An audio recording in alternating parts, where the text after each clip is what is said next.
చేపల పండుని కలుపుతాం.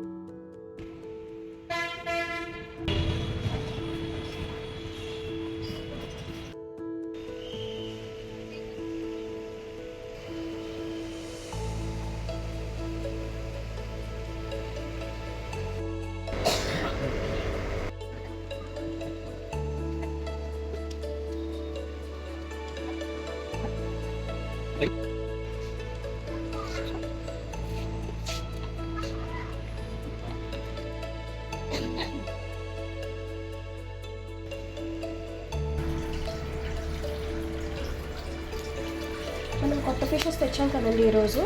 ఇప్పుడు వీటికి ఏంటంటే వాటర్ అక్యుములేషన్ చేస్తున్నాం అనమాట. అంటే మనం ఫస్ట్ ఎప్పుడైనా ఫిషెస్ తెచ్చేటప్పుడు డైరెక్ట్గా ఫిష్ ట్యాంక్లో వేయకూడదు. వాటికి ఫస్ట్ ఎందుకు వేయకూడదంటే ఈ వాటర్ టెంపరేచర్ మనం తెచ్చుకున్న వాటర్ టెంపరేచర్ వేరువేరుగా ఉంటుంది. వాటర్ కండిషన్ కూడా వేరువేరుగా ఉంటాయి కాబట్టి దాంట్లో pH లెవెల్స్ అవన్నీ డిఫరెన్స్ ఉంటుంది. కాబట్టి దానికి ఈ ఫిషెస్ అనేవి మన ఇంట్లో ఉన్న వాటర్కి ఈ ఫిషెస్ అడాప్ట్ అవ్వాలి అంటే ఫస్ట్ వాటర్ అక్యుములేషన్ అనేది చేసుకోవాలి. దానికి ఏం చేయాలంటే నేనేం చేశానంటే ఇలా ఒక పైప్ ఒకటి అరేంజ్ చేసుకున్నాను అనమాట. ఈ వాటర్ కూడా ఒకేసారి కాకుండా గ్రాడ్యువల్గా డ్రాప్ బై డ్రాప్ ఇందులో పడుతూ ఉంటుంది.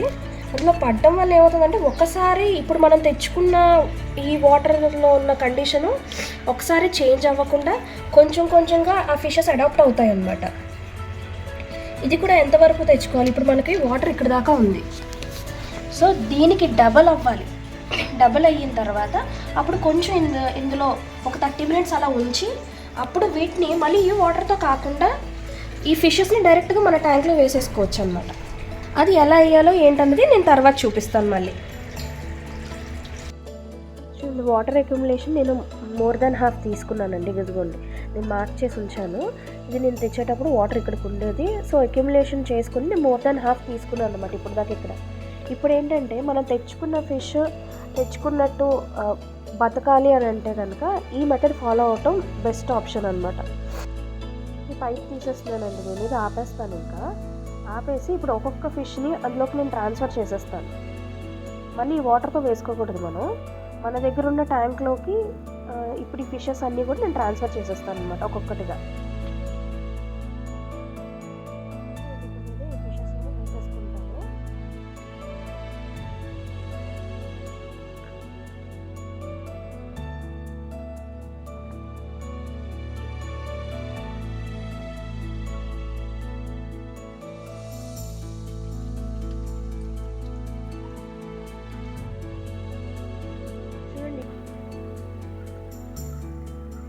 ఇప్పుడు చూడండి హాయిగా తిరుగుతున్నాయి.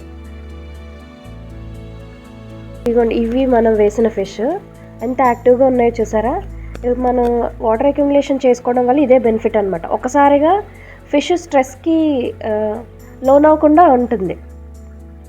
మనం డైరెక్ట్గా వేయడం వల్ల ఏమంటే స్ట్రెస్ ఫీల్ అయ్యి ఇమీడియట్గా చనిపోయే అవకాశం ఉంటాయి అన్నమాట.